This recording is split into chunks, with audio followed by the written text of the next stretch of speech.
Guys, कैसे हैं आप। उम्मीद करता हूं कि आप सब खैरियत से होंगे, खुश होंगे और हमारी दुआ है कि आप हमेशा खुश रहें, हंसते और मुस्कुराते रहें। मेरा नाम है रहमान अनवर और मैं हूं मोहम्मद शफीक। और मैं हूं ज़फर इकबाल। और आज हम जिस वीडियो पर रिएक्ट करने जा रहे हैं, इस वीडियो का टाइटल है रामायण सागर की रामायण की शूटिंग किस तरह हुई थी। बहुत ही भाई फेमस स्टोरी भी है, हिस्ट्री भी है, मतलब एक हिस्ट्री के लिहाज से उन्होंने ये बनाई है। तो इस पर रिएक्ट तो मतलब ये ओरिजिनल पर नहीं होता क्योंकि वो अपलोड नहीं होती, लेकिन उसकी शूटिंग कैसे हुई थी ये भाई देख लेते हैं। बहुत ही भाई ओल्ड करैक्टर है इसमें। दोस्तों 80 के दशक में शूट हुए रामायण को लोग आज भी बहुत ज्यादा भक्तिभाव से देख रहे हैं। रामायण की शूटिंग एक ऐसे समय में हुए थे जब तकनीक इतने विकसित नहीं हुए थे। जी हाँ दोस्तों, उस समय न कोई VFX और न ही कोई एडवांस्ड एडिटिंग टेक्निक थे। तो दोस्तों आपके भी दिमाग में ये बात जरूर आई होगी कि 80 के दशक में बिना किसी खास तकनीक के रामायण की शूटिंग कैसे हुई होगी और इस शूटिंग में किन किन परेशानियों का सामना करना पड़ा होगा। रामायण के कलाकार बिना किसी सुविधा के शूटिंग कैसे मैनेज करते थे, उस समय रामायण बनाने में कितना खर्च हुआ, कलाकारों को कैसे चुना गया, उस समय बानर सेना और जामवंत जैसे कैरेक्टर कैसे डेवलप हुए थे। दोस्तों आपके सभी सवालों के जवाब आज के इस वीडियो में आपको मिलेंगे, लेकिन इसके लिए आपको इस वीडियो को अंत तक देखना होगा। लेकिन दोस्तों इससे पहले इस वीडियो को शुरू करें, वीडियो को ज्यादा से ज्यादा लाइक कीजिए और साथ ही दोस्तों अगर आप इस चैनल पे पहली बार वीडियो देख रहे हैं तो दोस्तों इस वीडियो के नीचे लाल बटन को दबाकर इस चैनल को सब्सक्राइब जरूर कर लीजिएगा। दोस्तों आज से 33 साल पहले जिस रामायण को रामानंद सागर ने बनाया था उसका जादू आज भी बरकरार है। रामायण को फिल्माने के लिए एक ऐसी जगह की जरूरत थी जहाँ वन, नदी, खाली मैदान, पहाड़ और समुद्र तट एक साथ हो, ताकि अलग अलग दृश्यों को फिल्माने के लिए ज्यादा दिक्कत ना हो। बहुत सी जगहों की तलाश करने के बाद आखिरकार एक ऐसी जगह मिले जहाँ इस पवित्र कथा को फिल्माया जाए, और वो जगह थी गुजरात का एक छोटा सा शहर उमरगांव। ये शहर रामायण के लिए एक पर्याप्त स्थान था। इस शहर की आबादी भी इतनी घनी नहीं थी, जिस वजह से यहाँ काम करना मुनासिब हुआ। गुजरात के उमरगांव में रामायण की शूटिंग पूरे 550 दिनों तक चले और इस दौरान कुल 78 एपिसोड फिल्माए गए। बताया जाता है कि ज्यादातर कलाकार शूट के दौरान सेट पे ही रुका करते थे। उमरगांव मुंबई से 4 घंटे की दूरी पर स्थित है और यहाँ बहुत से पर्यटन स्थल मौजूद हैं। रावण का किरदार निभाने वाले श्री अरविंद त्रिवेदी मुंबई से ट्रेन से उमरगांव शूटिंग के लिए आते थे। दोस्तों शूटिंग के दौरान सभी कलाकारों में इतना मेलजोल बढ़ गया था कि जब रामायण के आखिरी एपिसोड की शूटिंग हुई तो सब भावुक हो गए थे और उन्हें ऐसा लग रहा था उनकी जिंदगी में से कुछ जुदा हो रहा है। दोस्तों रामायण के प्रसारण के दौरान सड़कें सूनी हो जाते थे। घर के सभी लोग एक साथ टीवी के सामने बैठकर रामायण देखने लगते थे। बहुत घरों में तो लोग इस दौरान अपने टीवी पे माला भी चढ़ाते थे। श्री राम का किरदार निभाने वाले अरुण गोविल और माता सीता का अभिनय करने वाली दीपिका के अनुसार लोग उन्हें भगवान राम और सीता माता के रूप में ही देखते थे, और जब भी वो किसी सार्वजनिक कार्यक्रम में जाते थे तो लोग उनके पैर भी छूने लगते थे। दोस्तों अगर हम आपको रामायण की शूटिंग के बारे में बताएं तो रामायण में लक्ष्मण का किरदार निभाने वाले सुनील लहरी ने बताया कि रामायण में हनुमान जी को इधर उधर उड़ते हुए बहुत देखा गया है, मगर शूटिंग के दौरान असल में वो उड़ नहीं रहे थे, वो तो कुर्सी या स्टूल पे बस खड़े कर दिए जाते थे। जी हाँ दोस्तों, सुनील लहरी ने बताया कि हनुमान जी के कंधे पे जब राम और लक्ष्मण को बिठाने वाला सीन शूट किया गया था तो वो उन सभी के लिए बहुत ही मजेदार रहा था और उन्होंने शूटिंग के साथ इसका खूब लुत्फ भी उठाया था। रामायण के सीन में देखने को मिलता है कि हनुमान जी राम और लक्ष्मण को अपने कंधे पर बैठाकर वायु मार्ग से लेकर जाते हैं। रामायण का जो ये सीन क्रिएट किया गया है इसके लिए क्रोमा तकनीक को इस्तेमाल में लाया गया था। उसके बाद कई स्पेशल इफेक्ट्स भी इसमें डाले गए थे, तब जाकर वो सीन तैयार हो सका जिसे दर्शकों ने रामायण सीरियल में देखा है। क्रोमा तकनीक और स्पेशल इफेक्ट्स का इस्तेमाल करते हुए दिखाया गया था कि ऊंचाई पर हनुमान जी किस तरीके से उड़ रहे हैं। सुनील लहरी के मुताबिक उन्हें ऊंचाई पे दिखाने के लिए 2 स्टूल पे उन्हें खड़ा कर दिया गया था। ब्लू क्रोमा और स्टूल पे भी ब्लू रंग चढ़ाकर इस सीन की शूटिंग की गई थी। हनुमान जी के बड़े बड़े हाथ दिखाने थे तो इसके लिए एक रैंप तैयार किया गया था। इसी पर चढ़कर राम और लक्ष्मण जी गए थे और हनुमान जी के कंधे पे वे जा बैठे थे। सुनील लहरी ने बताया कि इस सीन की जो शूटिंग हुई थी वो काफी हद तक केवल इमेजिनेशन थे। सुनील लहरी और अरुण गोविल को कुछ पता ही नहीं चल रहा था कि आखिर हो क्या रहा है। कैमरे के पीछे से जो निर्देश उन्हें दिए जा रहे थे वो बस उसी को लगातार फॉलो करते जा रहे थे।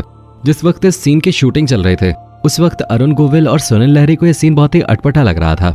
हालांकि जब एडिट होकर ये उनके सामने आया तो ये उन्हें बहुत ही खूबसूरत लगा और बाद में दर्शकों को भी ये बहुत पसंद आया।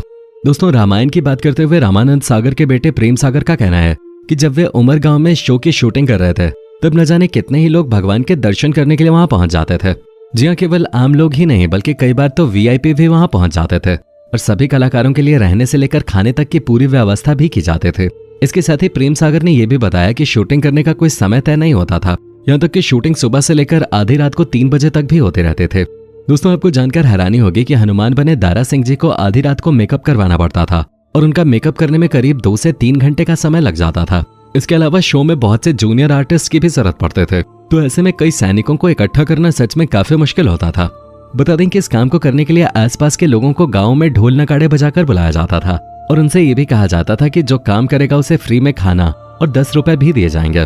दोस्तों, रामायण में राम का किरदार निभाकर प्रसिद्ध हुए अरुण गोविल जहाँ भी जाते, लोग उनके आगे नतमस्तक हो जाते थे।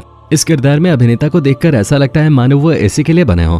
लेकिन बहुत कम लोग ही जानते होंगे कि रामानंद सागर ने पहले इस रोल के लिए इस अभिनेता को रिजेक्ट कर दिया था। इस बारे में अभिनेता अरुण गोविल ने एक शो में खुलासा किया। इस दौरान उन्होंने रामायण में अपनी कास्टिंग के बारे में यह दिलचस्प किस्सा सुनाया था। उन्होंने बताया कि जब उन्हें पता चला कि रामानंद सागर रामायण बना रहे हैं तो वो उनके पास रोल मांगने पहुंच गए थे। रामानंद सागर के पास जाकर अरुण गोविल ने उनसे कहा कि वो राम का किरदार निभाना चाहते हैं।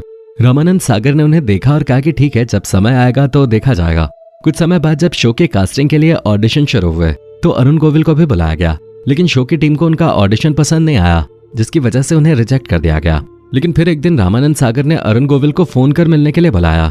इसके बाद जब अरुण गोविल राम के किरदार के लिए लुक टेस्ट देने पहुंचे तो उनके स्माइल देख उन्हें तुरंत राम का किरदार मिल गया, क्योंकि उनके मुस्कान में रामानंद सागर को भगवान जैसी सौम्यता नजर आई, जो राम के किरदार के लिए बिल्कुल परफेक्ट था। दोस्तों, रावण का रोल करके अरविंद त्रिवेदी घर घर लोकप्रिय तो हो गए, लेकिन आप ये जानकर हैरान हो जाएंगे कि रामानंद सागर के लिए वो पहली पसंद नहीं थे। अरविंद त्रिवेदी मध्य प्रदेश के इंदौर के रहने वाले थे और उन्होंने गुजराती फिल्मों में ज्यादा काम किया। जब उन्हें पता चला कि रामानंद सागर रामायण बना रहे हैं तो वो गुजरात से मुंबई ऑडिशन के लिए पहुंच गए। उन्होंने तो केवट के रोल के लिए ऑडिशन दिया था। रावण के किरदार के लिए सभी चाहते थे कि अमरीश पुरी को लिया जाए। अरविंद त्रिवेदी ने केवट के किरदार के लिए ऑडिशन दिया। जब वो बाहर निकलने लगे तो बॉडी लैंग्वेज और एटीट्यूड देखकर रामानंद सागर ने उन्हें रावण का रोल दिया। रावण के रोल में ढलने के लिए उन्हें कड़ी मेहनत करनी पड़ते थे। शूटिंग से 5 घंटे पहले वो तैयार होना शुरू कर देते थे। उनकी ज्वेलरी से लेकर कपड़ों का वजन ही कई किलो का होता था। उनका मुकुट ही 10 किलो का हुआ करता था। अरविंद खुद भी राम भक्त और शिव भक्त थे। जब वो शूटिंग पर जाते थे तो पूरा दिन व्रत रखते थे। शूटिंग खत्म करने के बाद वो रात में अपना व्रत तोड़ते थे। उन्हें इस बात का बहुत अफसोस होता था कि स्क्रिप्ट की वजह से उन्हें भगवान राम के लिए कड़वे शब्दों का प्रयोग करना पड़ता था। दोस्तों, सीता के रोल के लिए दीपिका चिखलिया का सिलेक्शन कैसे हुआ था, इस बारे में उन्होंने खुद बताया कि उन दिनों विक्रम बेताल की शूटिंग सागर जी के घर पे ही होते थे। दीपिका को महारानी का रोल दिया गया था। वो पूरे दिन महारानी के ही गेटअप में घूमते रहते थे। एक दिन दीपिका ने देखा कि सागर जी के घर पे बहुत सारे बच्चे आए हुए हैं। उन्हें लगा कि कहीं सागर जी की पत्नी ने घर पे ट्यूशन क्लासेस देना तो शुरू नहीं कर दिया, मगर बाद में किसी ने बताया कि वो बच्चे रामायण टीवी सीरियल के लव कुश के रोल के लिए ऑडिशन देने आए थे। इसके बाद रामानंद सागर ने उन्हें सीता का रोल दे दिया। तो दोस्तों, ये थी कहानी दीपिका के सीता बनने के। दोस्तों, 33 साल पहले इस शो का एक एपिसोड बनाने में 9 लाख रुपए की लागत आते थे। हालांकि इस सीरियल ने दूरदर्शन के लिए 23 करोड़ रुपए कमाए थे। रामानंद सागर का शो विक्रम बेताल का एक एपिसोड 1 लाख रुपए में बनता था। साल 1987 में 9 लाख रुपए आज के जमाने यानी कि 2022 में 1 करोड़ रुपए के बराबर हैं। यानी अगर आज रामायण बनाई जाते तो 1 करोड़ रुपए एक एपिसोड पर खर्च होते। लेकिन जब टीवी पर रामायण शुरू हुए तो दर्शकों ने इसे खूब प्यार दिया। इतना ही नहीं, साल 2003 में लिम्का बुक ऑफ रिकॉर्ड्स द्वारा साझा किए गए आंकड़ों के मुताबिक इस पौराणिक शो के पहले टेलीकास्ट एपिसोड को 40 मिलियन लोगों ने देखा था। उस समय रामायण को सिर्फ भारत में ही नहीं बल्कि 53 अलग अलग देशों में दिखाया गया। एक रिपोर्ट की माने तो रामायण ने अपने पहले प्रसारण के जरिए दूरदर्शन चैनल को 23 करोड़ रुपए का राजस्व दिया था। तो दोस्तों, कैसा लगा हमारा आज का एपिसोड, हमें कमेंट करके बताइएगा जरूर। हमें आपके कमेंट्स का इंतजार रहता है। दोस्तों, उम्मीद करता हूँ कि हमारा ये एपिसोड आपको पसंद आया होगा। दोस्तों, अगर आप चैनल पे नए हैं तो प्लीज चैनल को सब्सक्राइब जरूर कर दीजिएगा, क्योंकि हम आपके लिए रोज इस तरह के वीडियोस बनाते रहते हैं। हाँ जी गाइस, तो जैसा कि आप वीडियो देख रहे थे, बिल्कुल भाई देख लें जिस वक्त उन्होंने बनाई थी, तो ये तो भाई बहुत पुरानी चीज़ है, इससे 33 साल पहले की बात है भाई। और उस वक्त ना तो ऐसी भाई चीज़ें थी कि कपड़ा लगा लेते तो वहाँ पर शूटिंग करते ताकि वो भाई उनको पूरे प्रॉपर तरीके से चला सकते थे। लेकिन नहीं भाई, उस वक्त कोई ऐसा माहौल नहीं था, उसमें ना उस कोई वक्त एडिटिंग प्योरिटी भी होती थी, लोग पसंद भी बहुत करते थे।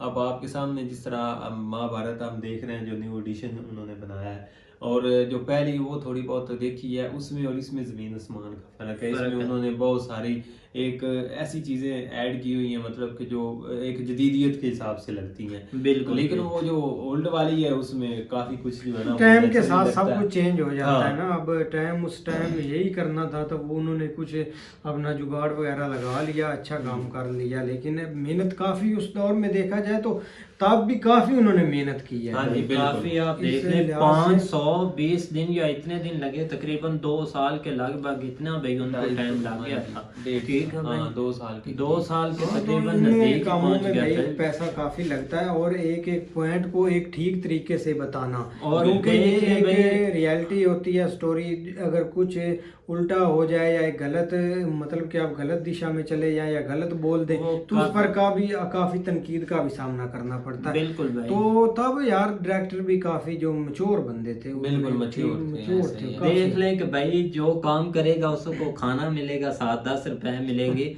और सुबह से लेकर रात 3-3 बजे तक शूटिंग चलती थी कि इतनी उन्होंने भाई मेहनत की थी। और वाकई वो जो उन्होंने सीन बताया ना कि वो 2 भाई स्टैंड क्या उसको बोलते हैं भाई, रख कर ऊपर उनको खड़ा करके भाई यहाँ पर बिठाया और फिर जाकर वो सीन उन्होंने भाई शूट किया था। देख लें कि कितनी मेहनत उस पर भाई लगी। और ये हर टाइम का है, हर मतलब के काम का एक वक्त होता है, जो कि पहले जब हम देखें या सोचते हैं हम तो इतना नहीं कन्फर्म हमें पता, लेकिन हम तो ऐसे ही एक या तो हंस देते हैं या एक मजाक उड़ाने लगते हैं कि भाई देखो वो कैसा मॉल था, अब कैसा मॉल है। लेकिन वो मॉल काफी एक अच्छा था भाई, अच्छा लोग मॉल था, पुरसकून थे। बिल्कुल। लोग एक लोगों की डेथ हो जाती थी तो पता चलता था कि भाई बेचारा मर गया है, उसको क्या हर होगा। हर साइड पे शोक मनाया शोक जाए। मनाया, लेकिन- अब ये इधर डेथ है, दूसरे घर वाले को पता नहीं कि भाई उधर क्या हो रहा है, इधर क्या हो रहा है। देख अभी ले, तो यहाँ एक तक काफी पहुंच एक गया। न्यू जनरेशन है, एक तेजी से बढ़ रही है और तेजी से पता ही नहीं चलता। अभी इन्होंने लोगों ने बैठना है और ये मशीनरी ने काम करना है। हाँ जी ये भी होगा भाई, ऐसा होगा कि अभी हो हो भी रहा रहा है। है और काम। बिल्कुल भाई, अभी भी लेकिन ये होगा कि कुछ। अच्छी इन्फॉर्मेशन थी इसमें अगर देखा जाए तो। बिल्कुल भाई, तो उम्मीद करते हैं गाइज आपको वीडियो पसंद आएगी। अगर पसंद आए तो लाइक सब्सक्राइब जरूर कीजिएगा और कमेंट में अपनी राय का इजहार जरूर कीजिएगा। अल्लाह।